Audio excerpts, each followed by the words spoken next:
News and Public Affairs.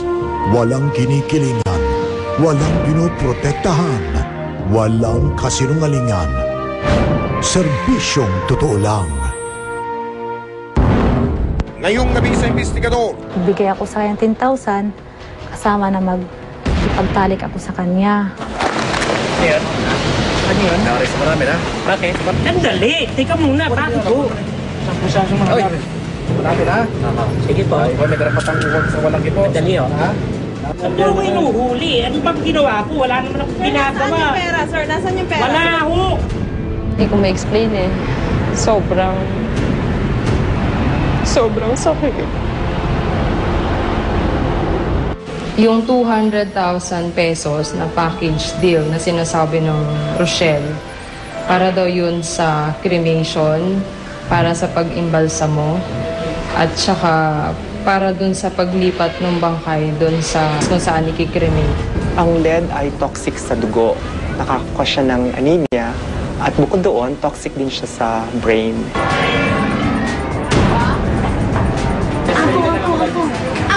Ako inom! It helps na rin knowing that I have an extra magic. So, whether it really works or not, but it won't hurt naman if we use it. Energized. Energy jewelry. Pag may suot ako ng bracelet yun, meron din akong kwintas.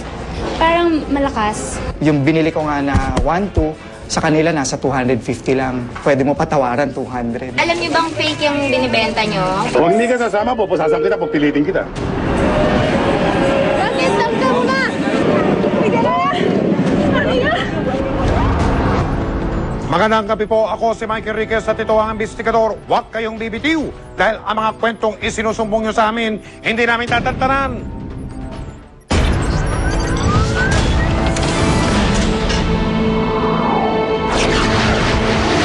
Mga kapuso, may istorya po ang investigador na naudlot 2 taon na ang nakalipas dahil ipinag-utos ng korte na pangsamantalang itigil ang pagpapalabas. Pero ngayon, wala na pong makakapigil dahil mas mataas na korte na ang nagdesisyon. Kaya ang kontrobersyal na istorya, heto't sa wakas, mapapanood nyo na.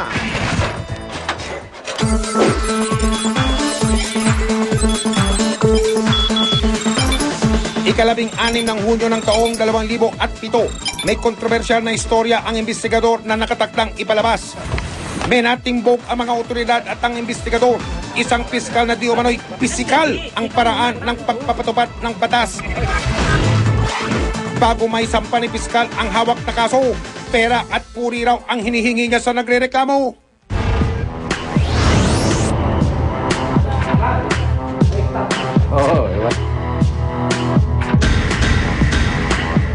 Ilang oras bago namin ipalabas ang istorya, nakatanggap kami ng Temporary Restraining Order o TRO mula sa Pasay Regional Trial Court.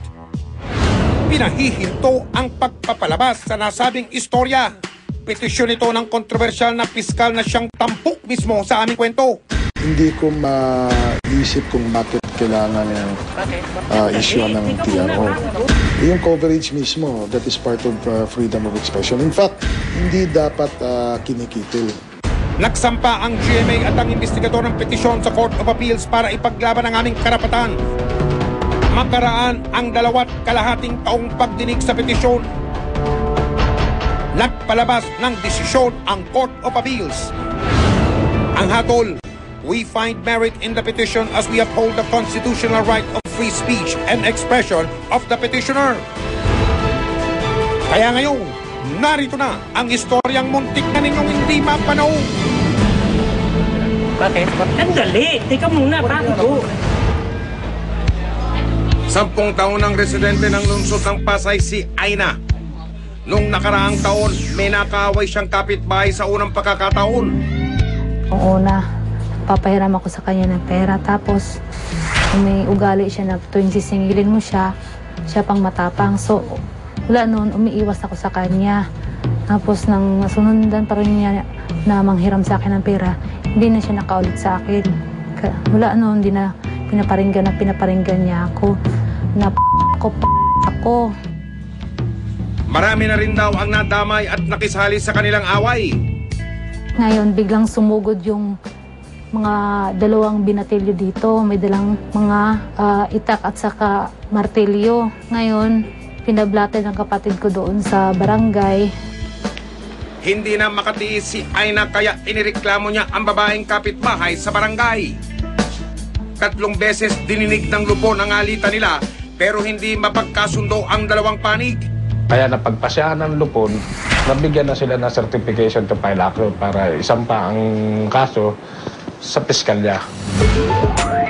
Nitong buwan ng Enero, nagsampa si Aina ng kasong oral defamation at grave threat sa Pasay City Hall of Justice. Ang 4th Assistant City Prosecutor ang humawak ng kaso. Pero sa halip na may pagtanggol ni Aina ang kanyang sarili, ipinahiya pa raw siya ni Piskal. Ito naman si Piskal, nakatatlong hearing kami. Doon ko po napansin sa last na hearing namin, kami na nga ang inagrabyado. Yung biro niya na talaga. Matapos ang tagpong yun, kinausap daw siya ni Piskal. Titingnan natin, pag-aaralan natin. Pero sa isang kondisyon, bibigay ako sa kanya ng 10,000. Yung 10,000 na yun, sa hipi pa niya yun. Hindi pa siya kasama. Kung ganun sa bigay mo sa hipi, ganun din sa akin. Pero binigyan naman daw siya ng option number 2. Bigay ako sa kanya 10,000, kasama na magipagtalik ako sa kanya. Sa totoo, ako pa nga ang nagrabyado. Ako pang magbigay ng pira hanggang sa gusto pa niya akong halayin. Sa halip na makipagkita si Aina sa Piskal, sa action center ng investigador siya dumiretso. Dahil dito, sinimula naming kilalanin ang inireklamo ni Aina na Piskal ng Pasay, si Atty. John Geisler F. Imperial.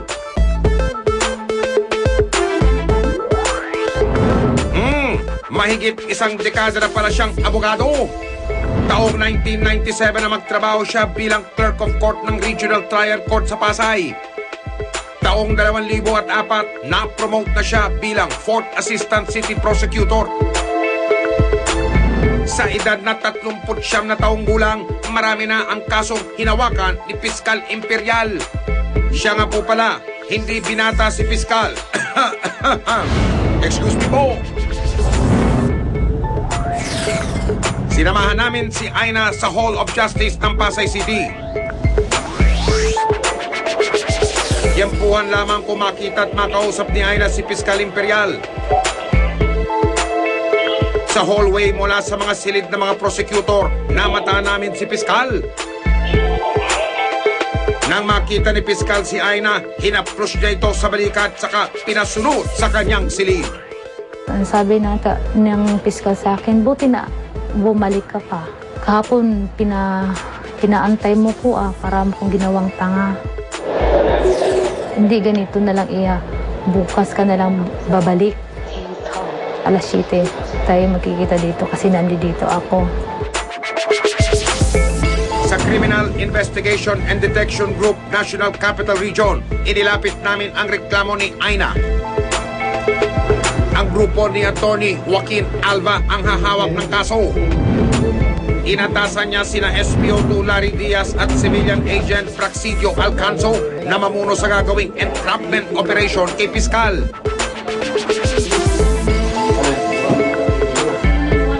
Pinagplanuhan na ang gagawing entrapment kay Piskal Imperial. Basta mapasok ka lang doon sa niya yung tabarak sa'yo itong Pagpasok yun ng doon sa motel, miss call ka na.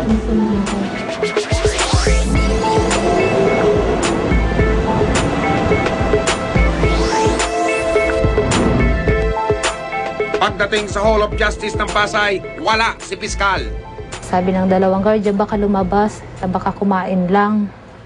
Tamang-tama, dumating si Piskal Imperial. Agad naman silang pumasok sa opisina nito. Nung naglalakad na kami papasok, hinawakan niya kamay, hinila pa nga ako. Holding hands ang style ni Piskal. Lagot na kay Mrs.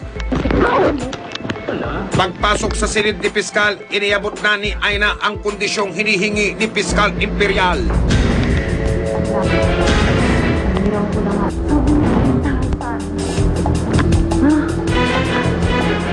Pero ang isa pang kondisyon, walang patawad na hinihingi raw ni Piskal kahit pa may buwanang dalaw si Aina. Sige, susunod na lang.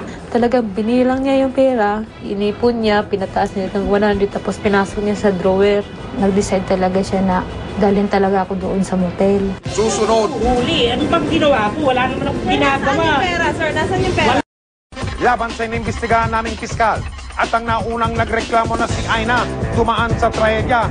Heto't alamin po natin ang pagtatapos ng kontrobersyang ito.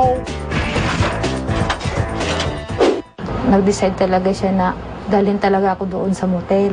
So, habang nagpapalakad kami pero nagtumatawag na ako sa CIDG. Bago pa man makalayo sina Piskal at Aina, umaksyon na ang mga operatiba. Ano yun? Naresto ko namin, ha? Bakit? Andali, teka muna, bago ko. Oy! Marami na? Sige po. Ikaw nagkarapatang sa walang ito. Dali, ha? Ito ako inuhuli. Ano bang ginawa ko? Wala naman akong ginagawa. Nasaan yung pera, sir? Nasaan yung pera? Wala ho! Nagtapilok ako eh. Lumabas naman ang isa niyang kaopisina. Traffic, wala naman akong ginagawa. Nagtapa pa nga ako. Awan na tayo sa akin. Ano yung ginawa mo ba? Hindi naman akong buka. Teka nga eh. Ano bang huli? Nakalagkat niyo ako eh. Wala naman ako ano. Pahirapan ang nangyaring pag-aresto kay Piskal Imperial. Ano ba tatanong? Sandali lang. Hindi nga eh. Natapilok na ako eh. Ay. Saan yung pera? Teka, nasaan ang pera magsisilbing matibay na ebidensya laban kay Piskal? Sa crime laboratory sa Campo Crame, dinala si Piskal para sumailalim sa fluorescent powder test. Naku, napilayan na raw yata si Piskal. Pero sa medical examination, hindi naman nabanggit na may pilay po kayo.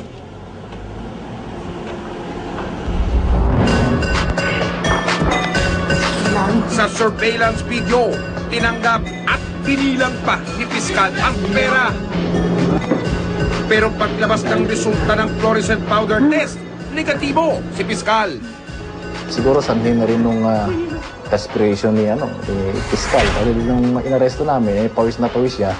Kaya siguro hindi tumalab yung violet fluorescent powder sa amin yun. Kaya na negative. Nang hingi namin ang kopya ng crime laboratory test, hindi na raw sila nagpagawa nito. Talaga naman, ano pa kaya ang ebidensya magpapatunay sa reklamo ni Aina laban kay Piskal? Gayong hindi nakuha mula sa kanya ang marked money at negatibo pa siya sa test. So mahihirapan ng pulis na para pasukin pa yung opisina niya, tuwasanin natin yung para lang makuha yung So kailangan ng another move yun to get the money in question. Siguro yung search warrant, i-apply pa natin para ma-search natin yung opisina niya.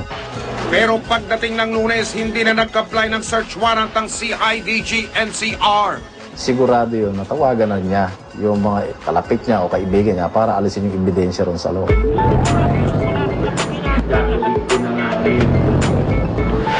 Sa Department of Justice, dinala ang demandang isasampa laban kay Piskal Imperial. Nakakasuhan natin siya ng violation ng section, paragraph B, section 3 ng Republic Act 31, yung Anti-Graft and Corrupt Practices Act, ng direct bribery. Nagsampa na rin si Aina ng kasong administratibo laban kay Piskal Imperial sa DOJ. This is the first time that I've encountered something of this sort. No, the allegations are such that aside from the money that is being extorted, sexual favors are also being demanded. Ang mandate namin is to conduct investigations, hard as it may be. We will just have to treat everybody the same way that we conduct investigations whenever cases are filed with us. So we cannot make any distinctions. Sinubukan namin hinga ng pahayag si Piskal para sagutin ang mga paratang sa kanya, pero tumanggi na siyang sumagot. Kasalukuyang nakalaya si Piskal Imperial habang isasailalim siya sa isang preliminary investigation.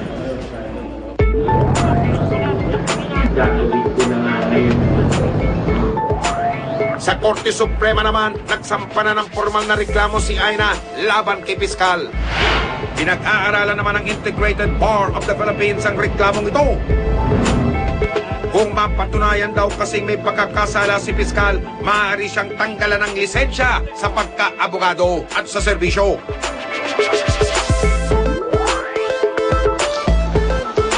Nang mapanood ng hepe at iba pang mga piskal ang surveillance video kay Piskal Imperial, hindi nakakibo ang karamihan. Bakas sa muka ang pagkadismaya. Why? Because I want to fix our topic. And I am able to fix. Hininga na rin namin ang pahayag ang hepe ng Pasay City Prosecutor's Office. Sinabi raw kasi ni Piskal Imperial kay Aina na para sa hepe ang 10,000 piso. Cases like that filed by the complainant will not reach me for approval, will not reach my office for approval.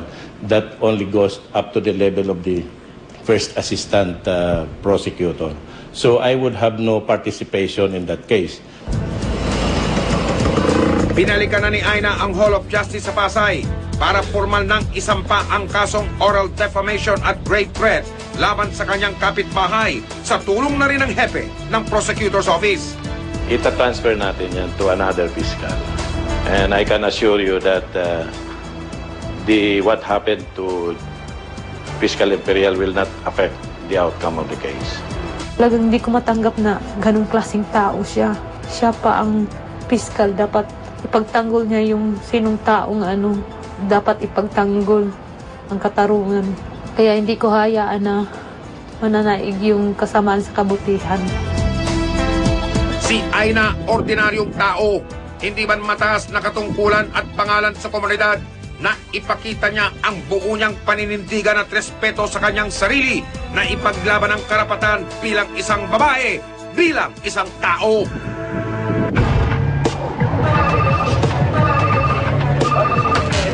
Nakatanggap kami ng tawag mula sa isang nagpakilalang Lisel Tejada. Nang personal kong makarap si Lisel, nalaman kong hindi naiibang kanyang kwento kay Aina. At iisa ang piskal na kanilang tinutukoy. Walang iba kung hindi si Piskal Imperial. Paano kayo nakakasiguro siya yung kausap niyo? Siya po yung saka siya po yung may hawak ng kaso kong rape threats na sinampan ng husband ko before. Tuwing may arraignment kami sa office niya, lagi niyang sinasabi na sumama na lang ako sa kanya, mag-motel, somewhere in Pasay. Laging ganon. So parang hindi na didiscuss yung issue na hindi na napapag-usapan yung kaso. Hindi na napapag-usapan yung kaso. Napapag-usapan lagi. Napapag-usapan yung pagsama sa motel. Ano pa? Mga init lang ng katawan niyan. Puro sex ang ino-open niya. Hindi niya sinasabi yung talagang issue doon sa kaso. Sumunod nito ang mga alok kay Aina na makipag-areglo at iatras ang demanda laban kay Pasay City RTC Assistant Prosecutor John Geisler Imperial. Kung sino-sino nang lumalapit sa akin para hindi maipalabas yung reklamo ko doon sa investigador. Nung una, binigyan ako ng 20,000, tapos pangalawa, 50,000. Bakit ako magkipag-areglo sila sa akin kung paniniwala silang wala silang nagawang mali? Sinubukan namin kunin ang payag ni Piskal Imperial tungkol sa isyu ng pakikipag-areglo kay Aina at bagong reklamo ni Lisel laban sa kanya. Hindi na siya nagpaunlak sa amin dahil 2 buwan siyang lumiban sa trabaho matapos siya ma-entrap ng CIDG. Makaraan ng 2 kalahating taon sa Pasay RTC pa rin nakadestino si Piskal Imperial. I did not assign any case for preliminary investigation or inquest investigation. But he continues to appear in court as trial prosecutor. Bago pa namin ipalabas ang istoryang ito, muli namin hiningi ang panig ni Piskal Imperial. Pero kahapon, tumanggi siyang magbigay ng anumang pahayag sa harap ng aming kamera. Sa halip, isang sulat ang ipinadala niya sa akin. Nakasaad dito na nag-ahin siya ng motion for reconsideration sa Court of Appeals. Dahil nag-apila sila, hindi pa raw pinal ang nasabing desisyon, kaya hinihiling niya na wag muna naming ipalabas ang istoryang ito. Pero kinontra ito ng abogado ng GMA at ng investigador. But the Court of Appeals has spoken to its decision, and that decision of the CA or the Court of Appeals stands until it is reversed. I don't see any injunction A motion for reconsideration is not an injunction. In other words, the Court of Appeals may junk that motion for reconsideration. 4 na araw matapos ibaba ng Court of Appeals ang desisyon na pumapabor sa pagpapalabas ng aming istorya, may palungkot na nangyari kay Aina. Pumanaw siya mula sa panganganak sa kanyang unika iha. Dahil dito, maaaring mapawalang bisa ang kasong kriminal na isinampa niya laban kay Piskal Imperial. Pero tuloy pa rin ang kasong administratibong isinampa ni Aina sa Department of Justice at Ombudsman. If there's still evidence, and I don't consider this as a private crime, resulting from that entrapment, then the evidence may be used in the criminal prosecution, even when that complainant is already dead. Para naman sa mga naulilang magulang ni Aina, nagsilbing daan ang prinsipyo ng kanilang anak para mailabas ang katotohanan at leksyon para sa mapang-abusong alagad ng batas. Sana ma-stop na yung masamang ginagawa. Wala anong magbiktimang iba pa. Sana go on with your journey. We always prevail what is justice. GMA will be behind us. Susunod, ang pampagana at pampaputing gamot na aming napili sumailalim sa pagsusuri. Ang mga Chinese Viagra may mercury at lead, pati whitening cream may mercury rin.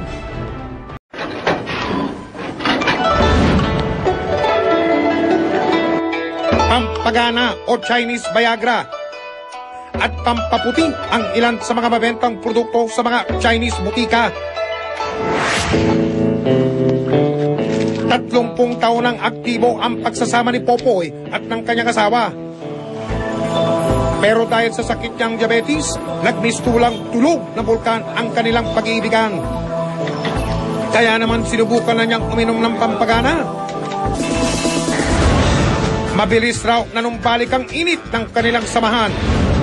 Noong unang inom ko niyan, bali ba bitaw ng yung baba niya ba?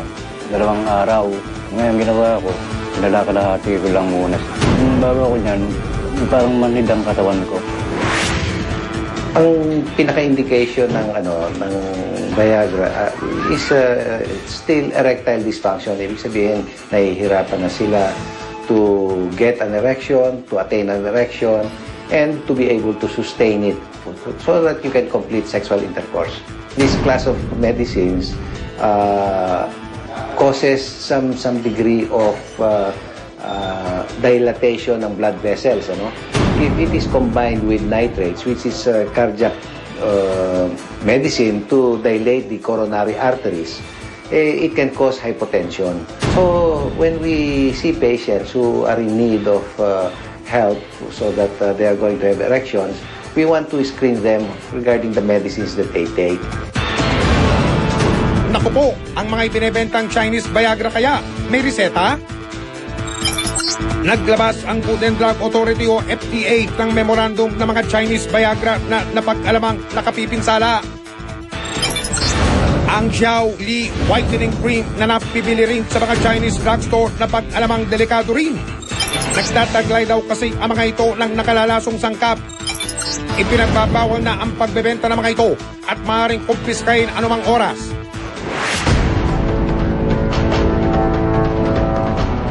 Ang Guan at Puyan Drugstore. Nag-aalok sila ng Xiaoli Whitening Cream. Maganda kasi ito kaya mahal. Nako, hindi po ba ito yung sinasabing delikado? Ang pampagana at pampaputing gamot na aming napili sumailalim sa pagsusuri. Ang mga Chinese Viagra may mercury at lead, pati whitening cream may mercury rin. Ang lead ay toxic sa dugo. Nakakakuha siya ng anemia at bukod doon, toxic din siya sa brain. Nagiging toxic siya pag na-accumulate siya over a prolonged period of time. Ang mercury, tulad din yan ng lead, it can cause toxicity sa brain din ng tao. Sus, Mariosep, pangpahamak pala ang mga ito Sa ilalim ng Republic Act 7394 o ang Consumer Act of the Philippines, may higpit na pinoprotektahan ang kapakanan at kaligtasan ng mamimili. Kaya ang FDA bumuo ng mas malakas na puwersa ng batas para higit na mapangalagaan ang mga gamot at pagkain natin sa ilalim ng Republic Act 3720. Siguro naman alam ninyo ngayon na meron na tayong bagong batas na nag-strengthen ng dating BFAD to FDA na ngayon. Kami ay Food and Drug Administration na at dito ay mabigat ang parusa sa mga butika na hindi kumukuha ng lisensya. Kasama ang investigador, nagpulong sila para sitahin ang mga pasaway na Chinese drugstore.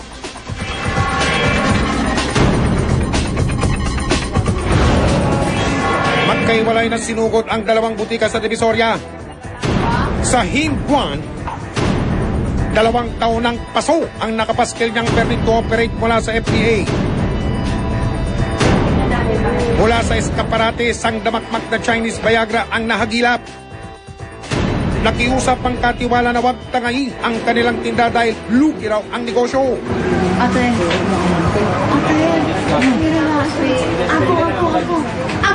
Ako inong, oh. Ala, ipagpalit ba ang puhunan sa kaligtasan?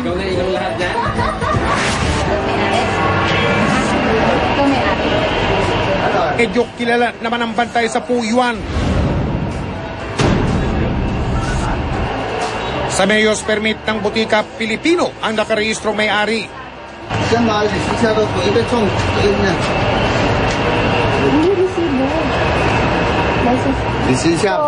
License to operate as Chinese drugstore. Lisensya. Drugstore. Ikuwe lisensya. Kasi renewal na yung uli. Bago yan eh. Kasi Wala pong makakita. Alamin muna namin yung sa mayors niya or DTI. Bukod sa target naming gamot, na-discover namin nagbebenta sila ng tsaa na wanted din sa listahan ng mga operatiba. Amphetamines is a prohibited drug yan. Subject for confiscation. Hindi lang pala nakalalason ang sangkap ng ilang produkto nila, nakaka-addict rin. Kinabahan si Sir. Didispatchahin na lang raw niya ang mga tsaa. Ito, bawal din tama? Oo, ha? Bawal din tama po, tapunin. No. Kumpiskado rin ang mga tindang Jiaoli, pero umalma na siya. Hindi na yan, ha? Gusto pang magpaiwan ng ilang pambenta? May marka naman daw ng FDA ang cream nila. paano namin malalaman kung yung BFAD approved na to, peke o hindi? Kasi may nakalagay dyan, pero once nag-sampling kami at nakita doon na hindi siya approved, hindi siya naka-register, parang nilagyan lang yan, papakita niyo ngayon sino source niyo. Nakita rin ang mga samot-saring pampagana pero ayaw ipakolekta ng bantay. Wala naman daw yung search warrant. Kasi kami may routine inspection na pwede kami kuha. Iba pa yung kuha na confiscation na subject mo pa. Pero sa aming mandate, pwede kami kumuha. Sinelyohan ang mga gamot na kinumpiska sa dalawang butika. Kung magpapatuloy ang pagbebenta nila ng mga gamot na may nakalalasong sangkap at hindi rehistrado sa FDA, tuluyan silang makakasuhan. Aabot mula 50,000 hanggang 500,000 piso ang multa rito o posibleng 10 taong pagkakakulong. Dahil hindi tayo nakasisiguro sa mga nilalaman ng mga Chinese medicine, mabuting tiyakin na rehistrado ito sa FDA. Yun ang problema. Meron nakalagay dyan BFAD registered pero actually hindi. So dapat tiningnan din nyo kasi pwede nating i-verify kung talaga bang rehistrado dito. Pagdating sa ating kalusugan, mga kapuso, nararapat lang na maging mapanuri at kilalanin ang mga gamot bago ito gamitin at inumin. Dahil kung magkukulang tayo sa pag-usisa, disgrasya ang ating mapapala. Susunod, babaeng gustong bawiin ng mahal sa buhay. Yung 200,000 pesos na package deal na sinasabi ng Rochelle, para daw yun sa cremation, para sa pag-imbalsamo, at saka para dun sa paglipat ng bangkay dun Si Christine nang mamatay ang boyfriend niyang German dahil umatras bigla ang kanyang luha sa laki ng singil ng puninarya.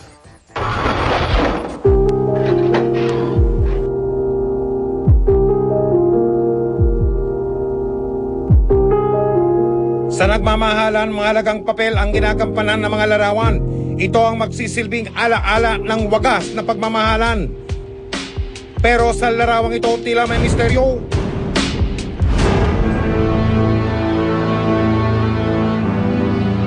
Tatlong taon nang may kasintaang banyaga ang itatago natin sa pangalang si Christine. Nakilala niya si Klaus, isang negosyanteng German o Aleman na pabalik-balik ng Pilipinas. Nagdesisyon na silang magsama dito sa Maynila.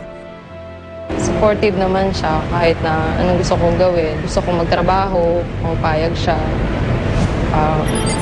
Gusto kong sa bahay lang. Okay naman sa kanya. Bibisita ako sa family ko. Yung mga ganon. Mabait siya. Tsaka very reasonable na tao. Minahal at inalagaan daw ni Christine ang nobyo. At kahit may sakit, hindi raw niya nagawang umalis sa tabi nito. Yung huling uwi niya sa Germany, na-admit din siya doon. Same diagnosis, liver cirrhosis. Tapos yun, hindi naman siya nag-undergo or nagtitake ng any medication, medicines, wala.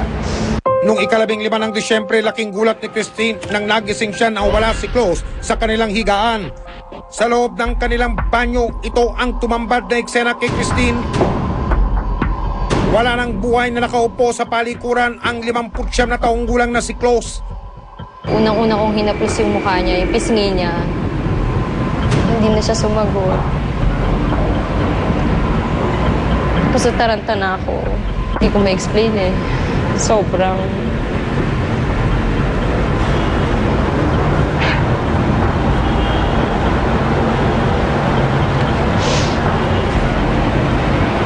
Sobrang sakit.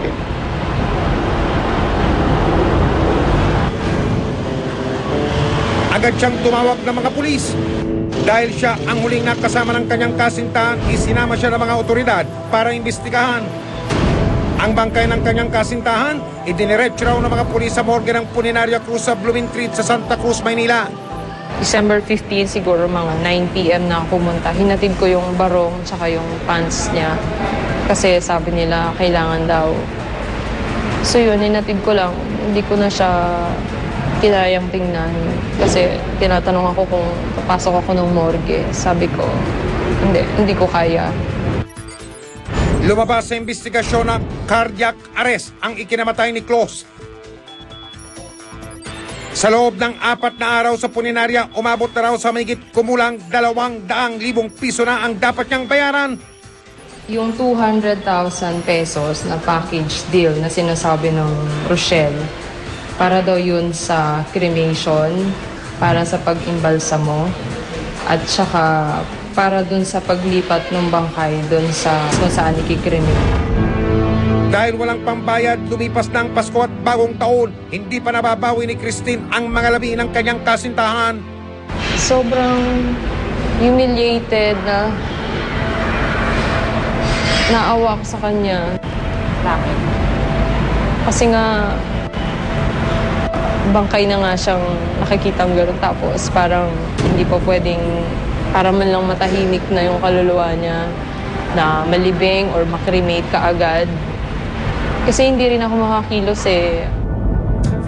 Dahil ginigipit na raw siya ng Puninaria, lumapit na si Christine sa Embahada ng Germany, sa tanggapan ng Pulis Maynila at sa imbestigador. Hinahawakan nyo ng yung bangkay, ayaw nyo ibigay, pwede ho kayong maasunto ng coercion yan, yung pamimilit. Chape. Dahil dito, isang operasyon ang agad na isinagawa. So, all you have to do is look for the owner. Na unang pumasok ang isa naming kasamahan, alamin niya kung magkano ang maaaring abutin kapag kinuha ang serbisyo ng naturang Puninaria. Sa 20 bill, kasama na raw yung serbisyo tsaka yung balsamo, tsaka kabaong, tsaka pagkuha dun sa patay, sa bahay. Ang pinakamahal naman, 80,000. Ganon din ang serbisyo nila. Naku po, di kung ganon ay pinalobo nga ang bayarin ni Christine.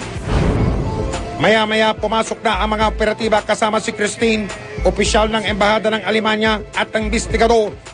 Humarap sa amin ang may-ari ng puninarya na si Rudy Cruz.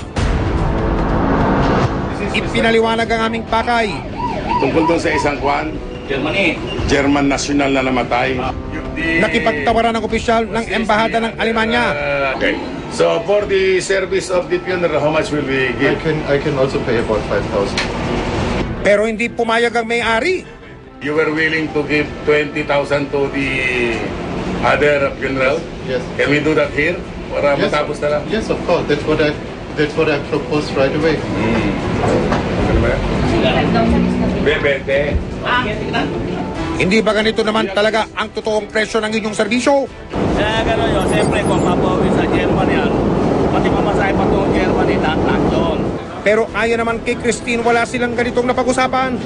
Sa katunayan, walang nakasaad na ganito sa quotation o kopya ng paniningil ng puninarya. Sa wakas, nakumbinsi ang may-ari.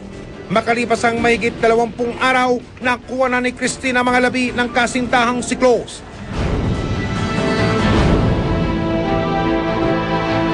Agad dinala ang mga labi ni Claus sa Manila North Cemetery, kung saan isinagawa agad ang cremation o pagsunog sa bangkay. Ayon sa pulisya, kung nanaisin ni Christine, maaari siya magsampa ng kaso laban sa Puninario Cruz. Pero mas pinili ni Christine na wag nang magsampa ng kaso laban sa puninarya. Sa huling pagkakataon, humarap si Christine sa altar kasama ang abo ni Claus. Iniwan man siya ng pinakamamahal niya sa buhay para kay Christine mananatiling buhay sa kanyang isipan ang mga ala-ala ng kanyang kasintahan. Susunod, mga produktong nakakaginhawa raw sa kalusugan, pinipirata na rin. Yung binili ko nga Laban sa sakit ng ulo, mabenta raw ito lalo na sa mga atleta at mga artista. Kaya ayun, sang damakmak na peke na ang nagkalat sa Divisoria. I use it when I do sports because I'm very prone sa injury. So I use it just as a backup measure. Meron pa sa Japan yan eh. Ay lalaki, sa liim. Hindi ko iniisip na sa... Ewan ko, sa stress ba rin? Opo, parang ganito. Kasi nagandahan lang ako dahil kulay ganito. Pagka mahabing araw, para madali ako mapagod, pag maaga akong gumising, pag may suot ako ng bracelet yun, meron din akong kwintas. Parang malakas. Hindi lang pala pang-artista, pwede rin sa mga atleta. Ito raw ang uso ngayon, isuot para hindi may stress. Ang Python necklace o bracelet. Si Irvin, nasubukan na raw magsuot ng kwintas ng Python. Pero laking gulat niya na makakita siya ng produkto ng Python sa isang mall sa Maynila sa murang halaga. yung binili ko nga na wine po, sa kanila nasa 250 lang. Pwede mo patawaran 200. Pinasyalan namin ang nasabing mall sa Maynila. Ang nagpapanggap na Python necklace, murang-mura nga ibinebenta at may bawas pa. Ilang pang pwesto ang aming namataan. Iba't ibang disenyo ang pwedeng pagpilian. 400 ibigay. Magkano? 400. 400. Ang mga nabiling produkto dinala namin sa opisina ng SIMI. Ikinumpara ang kaibahan ng original sa peke. Sa ilalim noong translation ng English ay meron tayong tinatawag na claim na exclusively distributed by SIMI. Ito ang hindi maaaring kopyahin ng any other outfit, lalo na yung mga nagka-counterfeit o yung mga namimeke. May mga sobra-sobra siya na material. Malaki raw ang epekto nito sa kanilang kumpanya. Hindi lamang sa pinansyal na kapasidad ng kumpanya, pero pag marami dyan nagbebenta ng fake na items, ano ang nangyayari dito? Nasisira ang pangalan na ginawa namin for the past so many years. At nawawala ng tiwala yung mga dati naming customers. Isang entrapment operation ang pinagplanuhan ng General Assignment Section o GAS ng Manila Police District kasama ang mga tauwa ng SIMI at investigador. Mula sa tanggapan ng MPD, dumiretso kami sa nasabing mall. Hinanap ang mga pwestong nagbebenta ng peking Python. Bumili ang operatiba ng mga produkto. At nang matapos ang bentahan, nagbigay na sila ng signal sa mga pulis na naka-standby sa labas ng gusali. Dito na pumasok ang grupo. Inisa-isa ang bawat pwesto na nabilhan ng peking python, necklace o bracelet. Kinumpis ka rin ang mga piniratang produkto. Alam niyo bang fake yung binibenta niyo? Ha? Nagtitinda lang ako ate. Wala akong alam dito sila ang kumukuha.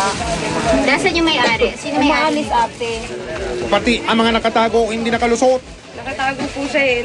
Sabi nila wala na daw pong stocks. Pero Ilan ang nakita niyo? Isang box po na to. Box. Ito po, sir. Marami naman yan? Opo, sir. Ang perang ginamit na pambili kanina pinawi. Patunay ang marked money na ito sa naganap na transaksyon. Inimbitahan ng mga may-ari ng pwesto sa tanggapan ng pulisya.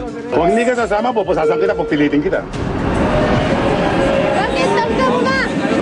Tiga na! Sa tanggapan ng General Assignment Section, kinuna ng impormasyon ng mga nahuli. Ngunit dahil hirap silang umintindi ng Tagalog, kinailangan pa ng interpreter o tagasalin. Nang subukan naming humingi ng payag mula sa mga inaresto, tumanggi silang humarap sa amin. Umabot po sa higit sa 6 million yung value ng mga products na yun. Yung mga nagtida ng fake products ay binayulit nila yung batas natin, Intellectual Property Code of the Philippines, particularly yung the law on trademarks. At kung mapapatunayang nagkasala, naharap sila sa matinding parusa.